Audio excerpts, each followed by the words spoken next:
Bonjour à toutes et à tous, bienvenue sur Histoire de tous les jours, votre rendez-vous avec des récits de vie qui touchent le cœur et l'âme. Si vous aimez les histoires émouvantes, pleines de suspense et de rebondissements, n'oubliez pas de vous abonner à notre chaîne YouTube et d'activer la cloche pour ne manquer aucune de nos vidéos.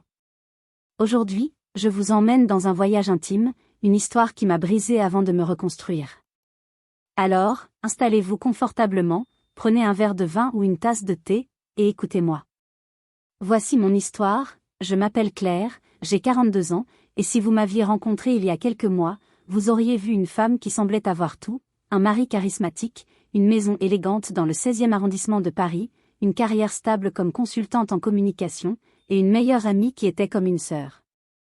Mais sous cette façade parfaite, il y avait des fissures, des doutes qui grandissaient en silence, comme des ombres dans un tableau trop bien encadré. Ce soir-là, dans un restaurant chic du quartier, j'avais organisé un dîner pour célébrer nos 15 ans de mariage avec Antoine. J'espérais que ce moment raviverait quelque chose en nous, qu'il ramènerait un peu de cette magie des débuts. Mais ce dîner allait devenir le point de départ d'une tempête que je n'avais pas vue venir. Laissez-moi vous ramener en arrière, pour que vous compreniez qui je suis et comment j'en suis arrivée là. J'ai grandi dans un petit appartement à Belleville, un quartier populaire où les rêves semblaient toujours un peu trop grands pour les murs qui nous entouraient. Mon père est parti quand j'avais 5 ans, laissant ma mère, une couturière aux doigts agiles mais au cœur brisé, élever seuls mes 2 frères et moi.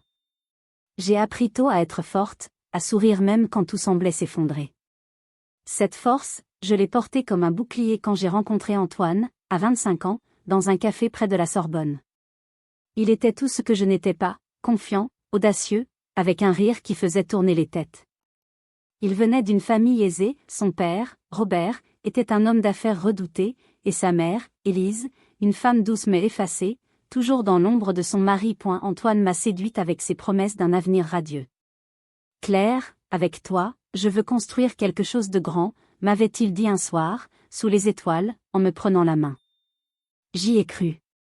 Nous nous sommes mariés 2 ans plus tard, dans une cérémonie somptueuse financée par ses parents. Pendant un temps, notre vie était un tourbillon de voyages, de dîners mondains, de projets ambitieux. Antoine a repris une partie des affaires de son père, une entreprise d'import-export qui prospérait, et moi, j'ai gravi les échelons dans mon travail, fier de contribuer à notre foyer. Mais au fil des années, quelque chose a changé. Antoine rentrait tard, les conversations se faisaient rares, et ses regards, autrefois brûlants, étaient devenus fuyants. Je me disais que c'était le stress, la pression de son travail. Je me disais que c'était normal. Et puis, il y avait Sophie, ma meilleure amie. Sophie, c'est la fille qui entre dans une pièce et fait taire tout le monde par sa simple présence.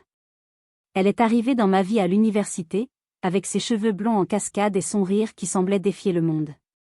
Elle était ambitieuse, toujours à la recherche de la prochaine grande opportunité, mais elle avait aussi un côté vulnérable, une fragilité qu'elle cachait derrière ses sourires éclatants.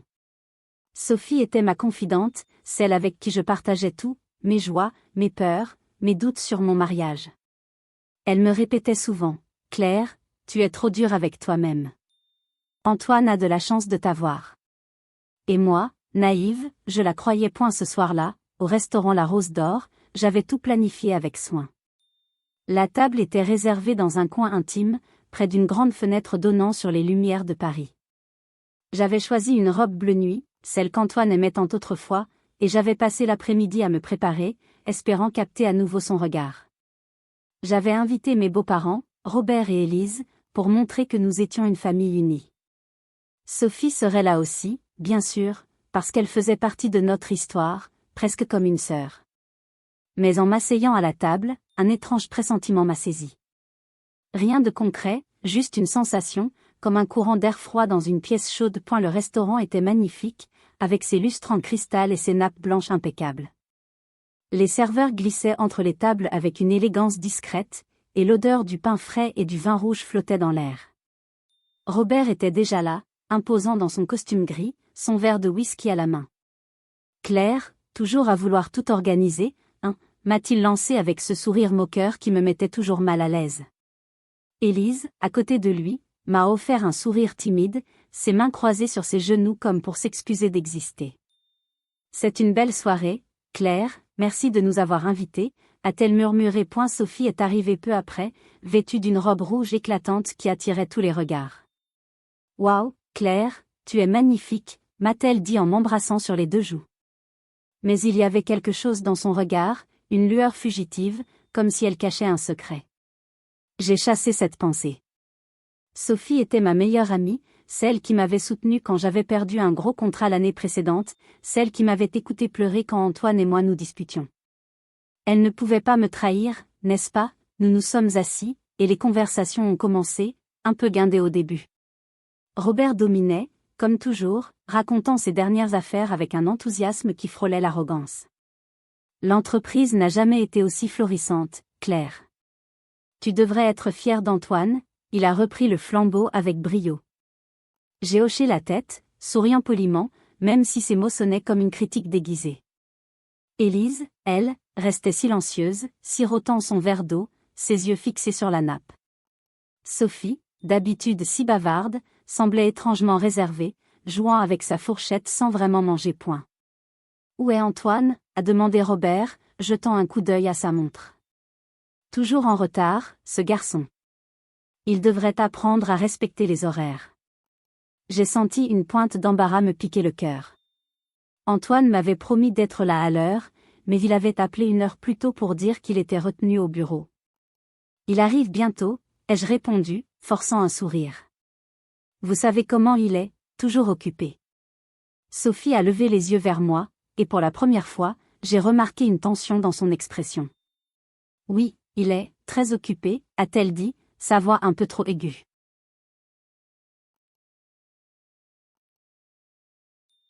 J'ai froncé les sourcils, mais avant que je puisse répondre, Élise a posé une main douce sur mon bras. « Ce dîner est une si belle idée, Claire. 15 ans, c'est quelque chose, non ?» Ces mots étaient gentils, mais ils sonnaient creux, comme si elle essayait de combler un vide. Les minutes passaient, et l'absence d'Antoine pesait de plus en plus lourd. Les plats arrivaient enveloppés de potiron, suivis d'un filet mignon parfaitement cuit, mais je n'avais pas d'appétit. Je repensais à nos débuts, à cet été où nous avions dansé sous la pluie à Lisbonne, à ces promesses murmurées dans l'obscurité. Où était passé cet homme? Était-ce ma faute si nous nous étions éloignés? J'ai pris une gorgée de vin, laissant son goût fruité apaiser mes pensées. Il fallait que cette soirée soit parfaite. Il le fallait. Soudain, la porte du restaurant s'est ouverte, et Antoine est entré. Il portait son costume noir habituel, mais il y avait quelque chose de différent dans son attitude, une détermination froide, presque calculée. Il ne m'a pas regardé directement, mais il s'est dirigé vers notre table, un petit sourire aux lèvres. Mon cœur s'est accéléré. Peut-être qu'il avait une surprise, un cadeau pour notre anniversaire de mariage?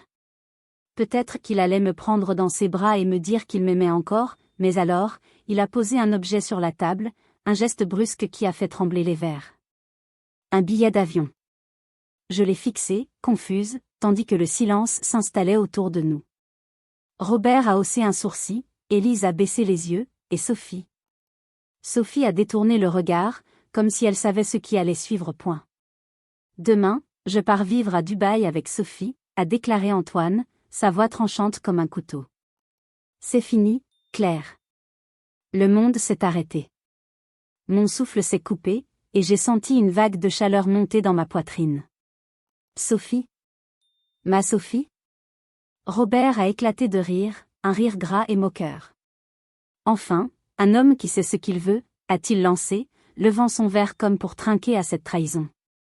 Élise a murmuré quelque chose d'incompréhensible, et Sophie, les joues rouges, fixait la table. Je me suis servi un autre verre de vin, mes mains tremblantes. J'ai respiré profondément, laissant la douleur s'installer, puis j'ai relevé la tête. Parfait, ai-je dit, ma voix étonnamment calme.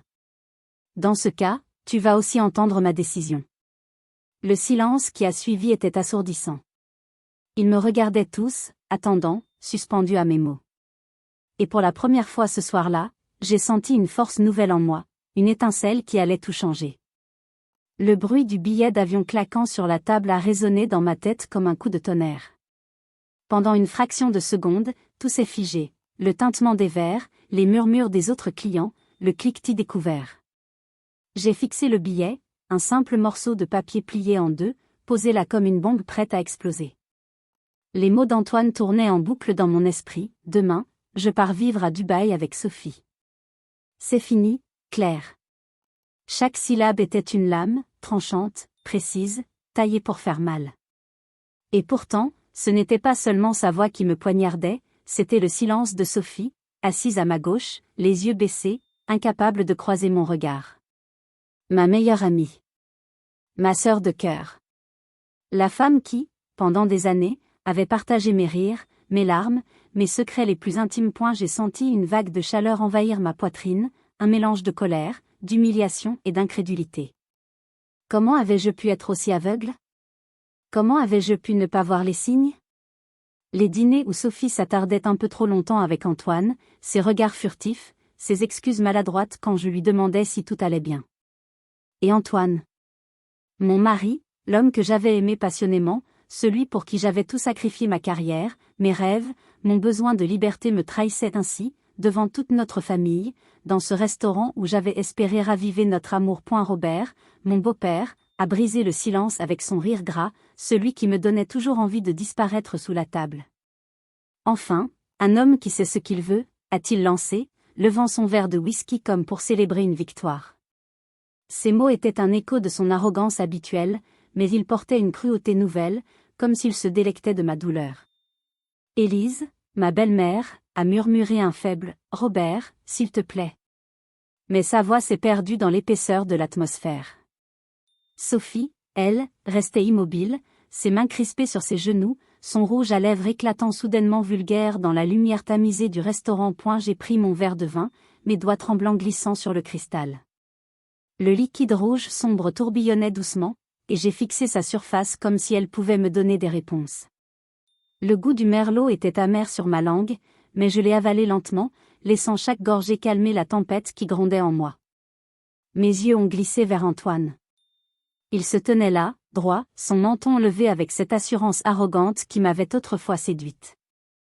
Mais ce soir, il n'y avait plus de charme dans son regard, juste une froide détermination.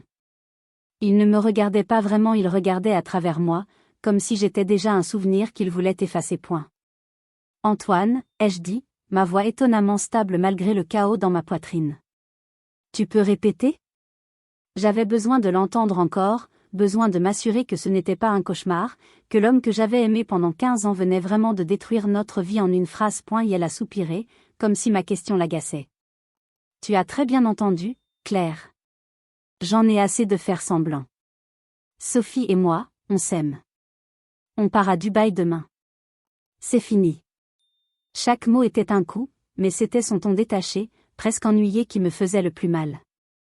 Comme si notre mariage, nos années ensemble, nos souvenirs, n'étaient qu'une formalité à balayer. J'ai tourné la tête vers Sophie. Elle a enfin levé les yeux, et pendant une seconde, j'ai cru voir une lueur de culpabilité dans ses prunelles vertes. Claire, je ne voulais pas que ça se passe comme ça, a-t-elle murmuré, sa voix tremblante. On n'a pas choisi de tomber amoureux. C'est arrivé, c'est tout. C'est arrivé, ai-je répété, un rire amer montant dans ma gorge. Sophie, tu étais ma meilleure amie. Tu étais là quand j'ai choisi ma robe de mariée, quand j'ai pleuré après notre première dispute, quand j'ai cru que je ne pourrais jamais être assez pour lui. Et tu me dis que c'est arrivé? Elle a baissé les yeux à nouveau, ses joues rouges de honte ou de colère. Je ne savais pas, tu ne comprends pas, Claire. Tu avais tout. La maison, le mari parfait, la vie dont tout le monde rêve. Moi, je n'avais rien.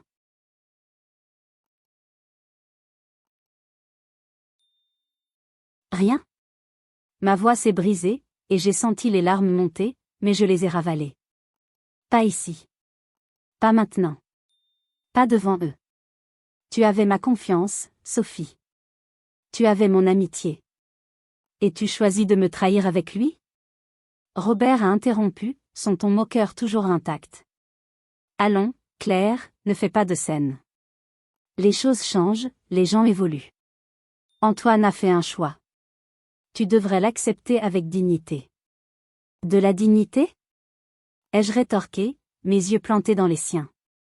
Comme la dignité que vous montrez en riant de ma douleur, Robert? Élise a posé une main sur mon bras, son geste timide mais sincère. Claire, je suis désolée. A-t-elle murmuré, mais Robert l'a coupée d'un regard noir, et elle s'est tue, comme toujours. Je me suis tournée vers Antoine. Et toi? 15 ans, Antoine. 15 ans de promesses, de projets, de nuits où je t'attendais pendant que tu travaillais. Et tu choisis de tout jeter pourquoi? Une aventure? Une nouvelle vie à Dubaï? Il a haussé les épaules, un geste qui m'a fait l'effet d'une gifle. Ce n'est pas une aventure, Claire. Sophie me comprend. Elle sait ce que je veux, ce dont j'ai besoin. Toi, tu es trop. Il a hésité, cherchant ses mots. Trop sage. Trop prévisible. Ces mots m'ont coupé le souffle. Sage? Prévisible? Moi, qui avais renoncé à mes rêves de voyager, de créer, pour construire une vie avec lui? Moi, qui avais supporté ses absences, ses silences, ses humeurs? J'ai senti une colère nouvelle monter en moi, mais je l'ai contenue. Pas encore. Pas tout de suite. Le restaurant semblait s'être refermé sur nous, les autres clients jetant des regards curieux, leurs murmures à peine audibles. L'odeur du pain frais et du vin flottait toujours, mais elle me semblait maintenant écœurante, comme un parfum de trahison. J'ai regardé autour de la table, Robert, avec son sourire satisfait, Élise, les yeux baissés, pleine de compassion mais trop faible pour parler, Sophie, figée, incapable de défendre ce qu'elle avait fait, et Antoine, qui me regardait comme si j'étais une étrangère. Et puis, quelque chose s'est réveillé en moi. Une force que je n'avais pas sentie depuis des années, une étincelle enfouie sous des couches de doute et de sacrifice. J'ai pris une profonde inspiration, laissant l'air remplir mes poumons, apaiser la tempête dans mon cœur. J'ai reposé mon verre sur la table, doucement, délibérément, et j'ai relevé la tête. Parfait, ai-je dit, ma voix claire et ferme, coupant le silence comme un couteau. Dans ce cas, tu vas aussi entendre ma décision. Tous les regards se sont tournés vers moi. Antoine a froncé les sourcils, déstabilisé pour la première fois. Sophie a relevé la tête, ses yeux écarquillés. Robert a cessé de sourire, son verre suspendu à mi-chemin de ses lèvres. Même Élise m'a regardé, une lueur d'espoir ou de crainte dans ses yeux. Qu'est-ce que tu veux dire, Claire? A demandé Antoine, une pointe d'irritation dans la voix. J'ai souri, un sourire qui n'avait rien de joyeux, mais qui portait toute la force que je sentais grandir en moi. Tu crois que tu peux tout détruire en un instant, Antoine? Tu crois que je vais m'effondrer et te laisser partir comme si de rien n'était? J'ai marqué une pause, laissant le silence s'installer, lourd, oppressant. Tu te trompes. J'ai quelque chose à dire, et vous allez tous m'écouter. Sophie a ouvert la bouche, mais aucun son n'en est sorti. Robert a reposé son verre, son expression passant de l'amusement à l'inquiétude. Antoine s'est penché en avant, ses mains crispées sur la table. Claire, arrête de jouer les dramatiques. Dis ce que tu as à dire. J'ai pris une autre gorgée de vin, laissant le goût me donner du courage. Oh, je vais le dire, Antoine. Mais pas maintenant. Pas ici. Pas avant que vous compreniez tout ce que vous avez fait. Le silence qui a suivi était électrique. Je pouvais sentir leurs regards, leurs questions, leurs peurs.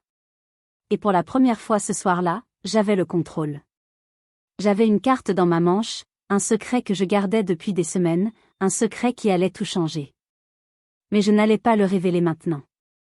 Pas encore. Ils allaient devoir attendre, comme j'avais attendu, dans l'ombre, pendant qu'ils tramaient leurs mensonges. J'ai repoussé ma chaise, me levant avec une assurance que je n'avais pas ressentie depuis des années. Profitez de votre soirée, ai-je dit, ma voix calme mais tranchante. Parce que demain, tout va changer. J'ai tourné les talons, ignorant les murmures derrière moi, et je suis sortie du restaurant, l'air frais de Paris caressant mon visage. Mon cœur battait à tout rompre, mais je n'avais plus peur. J'avais un plan, et ils allaient bientôt découvrir que Claire, la femme sage et prévisible, était bien plus que ce qu'ils imaginaient. Le silence qui a suivi ma déclaration au restaurant était si lourd qu'il semblait écraser l'air autour de nous. Les regards d'Antoine, de Sophie, de Robert et même d'Élise étaient rivés sur moi, un mélange de confusion, de crainte, chez certains, d'irritation. J'avais lâché ma bombe, tu vas aussi entendre ma décision, et je pouvais voir dans leurs yeux qu'ils se demandaient ce que je savais, ce que je cachais. Mon cœur battait à tout rompre, mais je gardais la tête haute, mes doigts serrant le bord de la table pour masquer le tremblement de mes mains.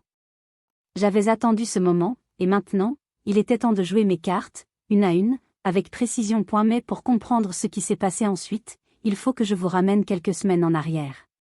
Tout a commencé par une lettre, une simple enveloppe blanche glissée sous la porte de notre appartement un soir pluvieux de novembre. Pas d'expéditeur, pas de timbre, juste mon nom écrit en lettres soignées, Claire.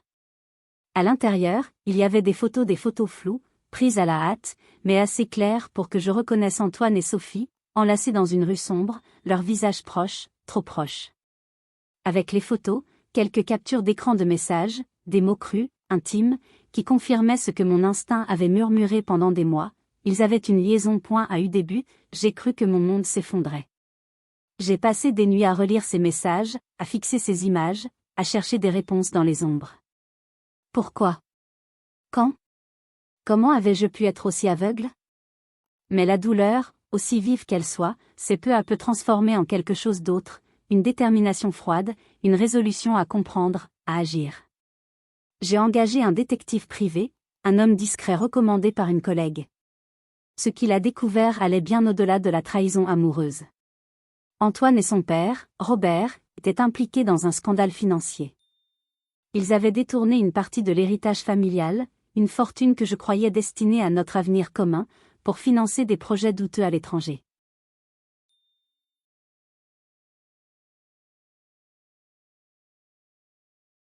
Des comptes offshore, des transactions masquées, des signatures falsifiées. Et moi, j'étais là, à jouer la parfaite épouse, pendant qu'il jouait avec notre avenir. Ce soir-là, au restaurant La Rose d'Or, je portais ce secret comme une arme. J'avais les preuves, soigneusement rangées dans un dossier chez mon avocat, prêtes à être utilisées. Mais je n'allais pas tout révéler maintenant. Non, je voulais qu'ils sentent la pression, qu'ils comprennent que je n'étais plus la Claire docile qu'ils croyaient connaître. Qu'est-ce que tu veux dire, Claire, a répété Antoine, sa voix teintée d'une colère mal contenue. Il s'est penché en avant, ses yeux plissés, comme s'il essayait de lire dans mes pensées.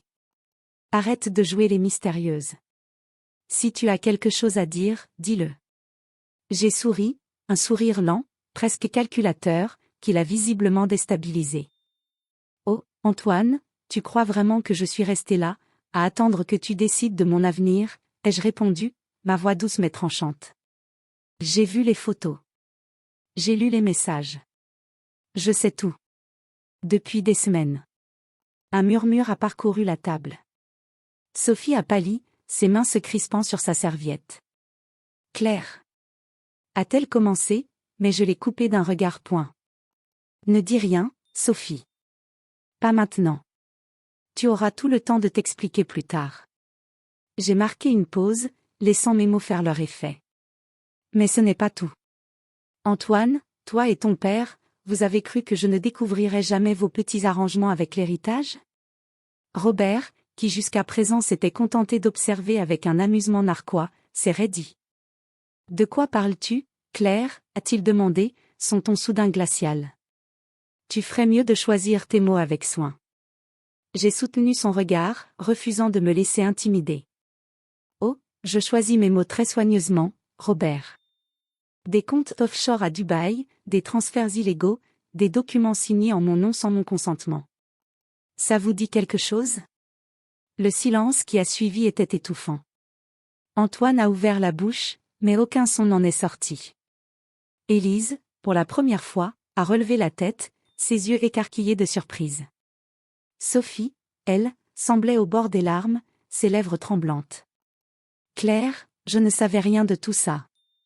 A-t-elle murmuré, mais sa voix manquait de conviction. Vraiment, Sophie, ai-je répondu, mon ton empreint d'un sarcasme que je ne me connaissais pas, tu veux me faire croire que tu étais juste une victime dans tout ça? Que tu n'as rien vu, rien entendu? Toi, qui passais des heures avec Antoine, à planifier votre petite escapade à Dubaï? Elle a secoué la tête, des larmes roulant sur ses joues. Ce n'était pas comme ça. Je t'assure, Claire, je ne savais pas pour l'argent. Antoine m'a dit que c'était pour nous, pour un nouveau départ. Antoine a frappé la table du poing, faisant sursauter Élise. Ça suffit, a-t-il crié. Claire, tu ne sais pas de quoi tu parles. Tu veux jouer les détectives? Tu veux nous faire chanter? Ça ne marchera pas, j'ai haussé un sourcil, imperturbable. Me faire chanter? Oh, Antoine, c'est toi qui devrais avoir peur. J'ai des preuves. Des relevés bancaires, des emails, des contrats. Tout est chez mon avocat. Et il y a autre chose, quelque chose que vous ignorez tous. Robert a ricané, mais son rire sonnait faux. Tu bluffes, Claire. Tu es blessée, je peux le comprendre, mais inventer des histoires comme ça. C'est pathétique. Pathétique, ai-je répété, ma voix montant d'un cran. Pathétique, c'est de croire que vous pouvez manipuler tout le monde sans conséquence. Pathétique, c'est de penser que je vais me taire pour protéger votre petite fortune. Élise, jusque-là silencieuse, a pris la parole, sa voix tremblante mais ferme. Claire, s'il te plaît. S'il y a quelque chose de vrai là-dedans, dis-le-nous. On peut arranger les choses. J'ai regardé ma belle-mère, surprise par son intervention. Pendant toutes ces années, Élise s'était toujours effacée, laissant Robert et Antoine dominer. Mais ce soir, il y avait une lueur dans ses yeux, une lueur de compréhension, peut-être même de solidarité. Merci, Élise, ai-je dit doucement. Mais il n'y a rien à arranger. Pas encore. Antoine s'est levé, son visage rouge de colère. Tu vas trop loin, Claire. Tu veux tout détruire, c'est ça? Tu veux salir mon nom, celui de mon père, juste parce que tu es jalouse? Jalouse? Le mot m'a fait rire, un rire amer qui a résonné dans le restaurant. Tu crois que c'est de la jalousie, Antoine? Tu crois que je me bats pour toi? Non. Je me bats pour moi. Pour tout ce que j'ai donné, tout ce que j'ai sacrifié. Et je ne vais pas te laisser partir avec ma meilleure amie et notre argent comme si de rien n'était. Sophie s'est mise à sangloter bruyamment, attirant les regards des tables voisines. Claire, je t'en supplie, pardonne-moi. Je ne voulais pas te faire de mal. J'étais perdue. Antoine m'a promis une vie meilleure, il m'a dit que vous n'étiez plus heureux. Et tu l'as cru, ai-je coupé, ma voix tremblante de colère. Tu l'as cru parce que c'était plus facile que d'admettre que tu me trahissais? Sophie, tu savais ce que ce mariage représentait pour moi. Tu savais ce que j'avais traversé. Et tu as choisi de me poignarder dans le dos. Elle a enfoui son visage dans ses mains, ses épaules secouées par les sanglots. Une partie de moi voulait la consoler, comme je l'avais fait tant de fois par le passé. Mais cette partie s'était éteinte, remplacée par une résolution froide. Je ne pouvais plus me permettre d'être faible. Robert s'est raclé la gorge, reprenant son ton autoritaire. Claire, écoute-moi. Tu es bouleversée, c'est normal.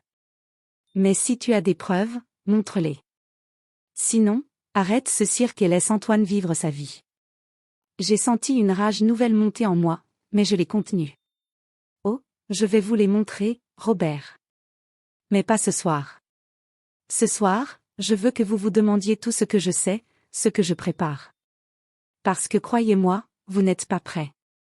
Antoine a secoué la tête, un sourire narquois aux lèvres. Tu es ridicule, Claire. Tu penses que tu peux nous effrayer avec tes menaces? Tu n'as rien. J'ai soutenu son regard, laissant un silence pesant s'installer. Puis, lentement, j'ai sorti mon téléphone de mon sac et l'ai posé sur la table. Vraiment, Antoine? Et si je disais que j'ai trouvé une clause dans les documents de l'héritage? Une clause que ton père a peut-être oublié de mentionner? Robert a pâli, son assurance vacillant pour la première fois. Quelle clause, a-t-il demandé, sa voix rauque. J'ai souri, savourant ce moment de pouvoir. Vous le saurez bientôt. Très bientôt. Le serveur s'est approché, mal à l'aise, pour demander si nous voulions un dessert, mais personne n'a répondu. L'atmosphère était irrespirable, chaque mot chargé d'une tension insoutenable.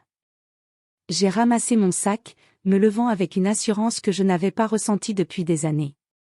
Bonne nuit, ai-je dit simplement, avant de me diriger vers la sortie. En franchissant la porte du restaurant, l'air frais de Paris m'a enveloppé comme une étreinte. J'ai marché lentement, mes talons claquant sur le trottoir, mon esprit bouillonnant. J'avais jeté les dés, et maintenant, il savait que je n'étais pas une victime.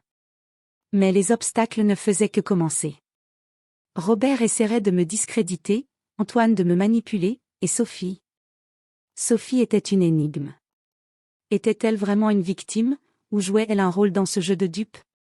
Et puis, il y avait cette clause, ce secret que j'avais découvert par hasard dans les vieux documents de famille, une arme qui pouvait tout changer. Ce soir-là, en rentrant chez moi, j'ai ouvert le dossier que mon avocat m'avait préparé. Les preuves étaient là, irréfutables. Mais la clause, c'était ma carte maîtresse, celle qui renverserait la table.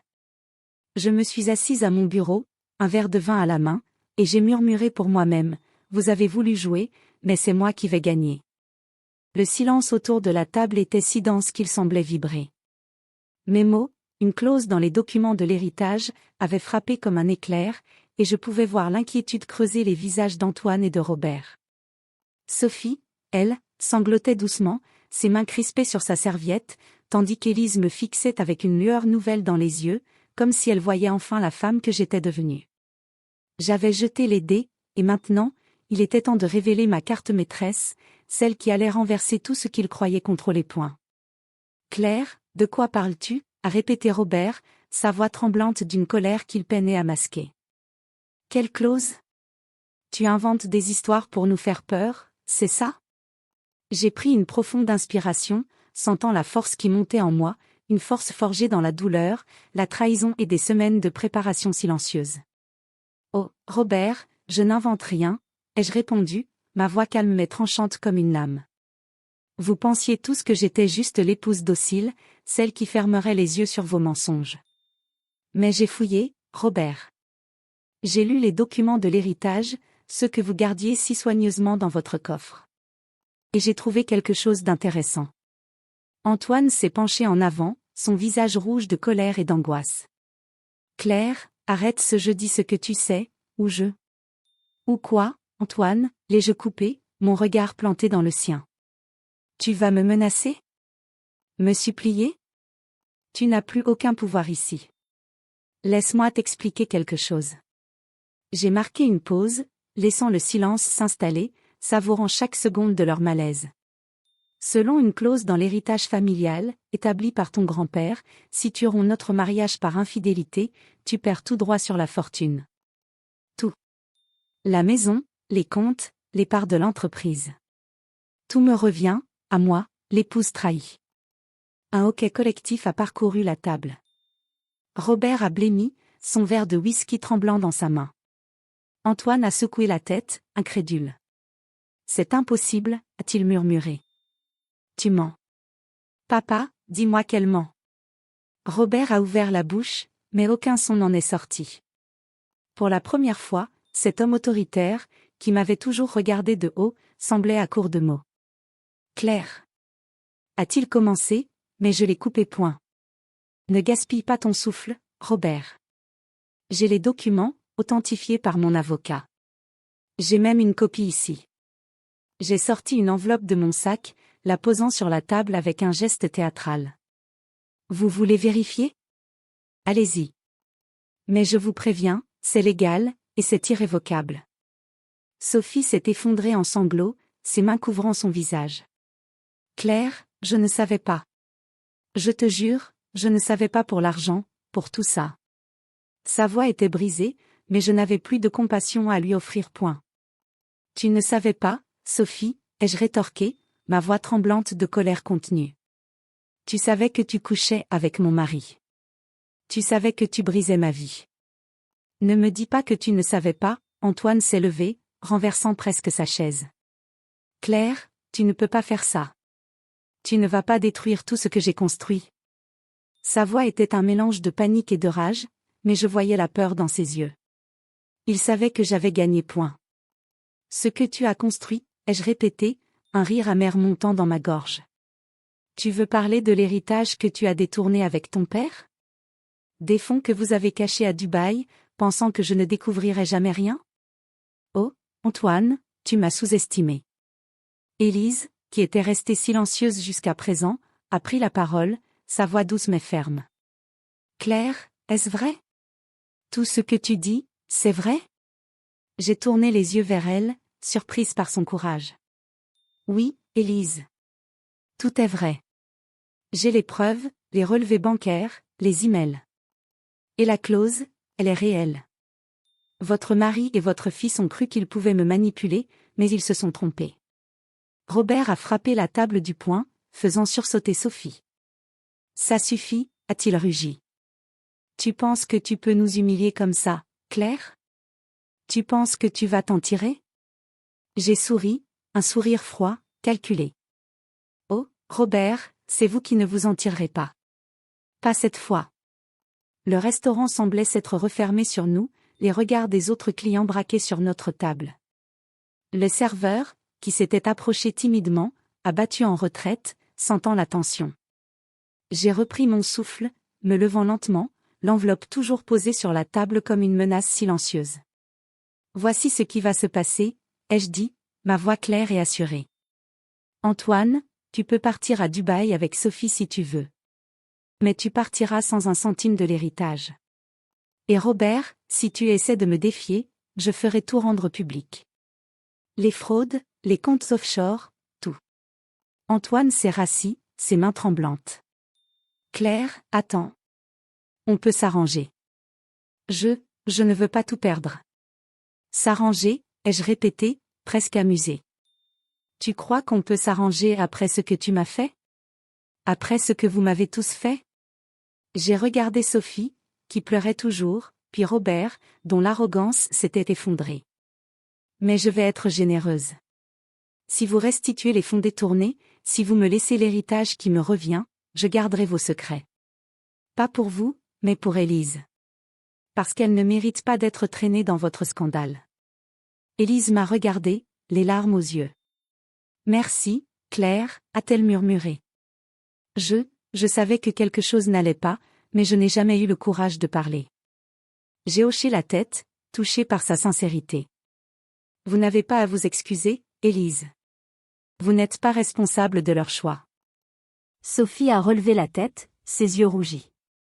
Claire, je t'en supplie, pardonne-moi. Je ne sais pas ce qui m'a pris. J'étais jalouse, perdue, mais je ne voulais pas te faire autant de mal. J'ai fixé ma meilleure amie, celle que j'avais considérée comme une sœur. Une partie de moi voulait la haïr, la rejeter pour toujours. Mais une autre partie, plus profonde, comprenait qu'elle était aussi une victime de ses propres insécurités, manipulée par Antoine et par ses propres rêves brisés. Je te pardonne, Sophie, ai-je dit doucement. Mais pas parce que tu le mérites. Parce que je refuse de porter ta trahison comme un fardeau. Elle a éclaté en sanglots, mais je n'ai pas flanché. J'ai ramassé l'enveloppe, la glissant dans mon sac. Vous avez jusqu'à demain pour accepter mes conditions, ai-je dit à Antoine et Robert. Sinon, tout sera rendu public. Puis, sans un regard en arrière, je suis sortie du restaurant, l'air frais de Paris apaisant la tempête dans mon cœur. Les jours qui ont suivi ont été un tourbillon. Antoine et Robert ont accepté mes conditions, bien qu'à contre-cœur. Les fonds détournés ont été restitués, et l'héritage, une somme bien plus importante que je ne l'imaginais, m'a été transféré. J'ai vendu la maison, ce lieu qui portait trop de souvenirs douloureux, et j'ai commencé à envisager une nouvelle vie. J'ai pensé à Lisbonne, à ces ruelles baignées de soleil, à l'idée d'ouvrir un petit café où je pourrais écrire, rire, vivre à nouveau. Ou peut-être apprendre à danser le tango, comme une promesse à la jeune Claire qui rêvait d'aventure. Assise dans mon nouvel appartement, un espace lumineux et simple que j'avais décoré à mon goût, je repensais à ce dîner, à ce moment où tout avait basculé. J'avais cru que ma vie s'effondrerait, mais au lieu de cela, j'avais découvert une force que je ne soupçonnais pas. J'avais appris que la trahison, aussi douloureuse soit-elle, ne me définissait pas. J'avais appris à me choisir, à me battre pour moi, à ne plus vivre dans l'ombre des autres. Ce soir-là, en regardant les lumières de Paris par ma fenêtre, j'ai pris une gorgée de vin, un sourire aux lèvres. À toi, Claire, ai-je murmuré. À la femme que tu es devenue. Et voilà, mes amis, la fin de mon histoire.